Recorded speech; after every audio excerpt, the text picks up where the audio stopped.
లేదండి. ఇప్పుడు మనం ఇప్పుడు విగ్రహారాధన లేకపోతే పాపం వ్యభిచారం అంటే నాకు అంతే బాధగా ఉంది. ఓకే. నేను రాముడిని విగ్రహం మూర్తి పెట్టిన ఆరాధిస్తాను, వ్యభిచారం చేస్తున్నావు అంటే ఎంత దుర్మార్గం అది. మరి ఆ పెయిన్లో నుంచి మాటలు అలాగే వస్తాయి, మనకు పద్ధతిగా రావు. సరే మీ పోటుగాడు మధ్యలో ఎందుకు వచ్చాడు, అప్పుడు దాకా ఏం చేస్తున్నాడు? లోకంలో విగ్రహారాధన మతాలు పెరిగేదాకా ఎక్కడ తొంగున్నాడు? ముందే తగలడొచ్చు కదా, ముందే వచ్చి విగ్రహాలు పెట్టకూడదు అని అందరికీ అర్థమయ్యేది నీ పద్ధతులే చెప్పొచ్చు కదా. లోకం అంతా ఎవరు ఆరాధన పద్ధతుల్లో వాళ్ళు ఉన్నప్పుడు మధ్యలో వచ్చి ఇవన్నీ తప్పు, వీళ్ళని చంపేయండి వాళ్ళని చంపేయండి ఇదేంటి అంటే, నీది మధ్యలో వచ్చిందంటే నువ్వు ఫేకు. ఆది నుంచి ఏ ధర్మం ఉందో అది సత్యం.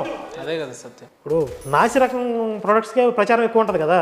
మీరు ఒరిజినల్ గోల్డ్ కొనాలనుకోండి, మనం మంచిగా షాప్కి వెళ్ళి అక్కడ తీసుకోవాలి. ఈ చిల్లర నకిలీ గోల్డ్ మన దగ్గరికి వచ్చాయి, ఇళ్ళ దగ్గరికి వస్తుంది, రోడ్డు మీద రాళ్ళు అమ్మేటట్టు అమ్మేస్తారు, అంటగట్టేస్తారు.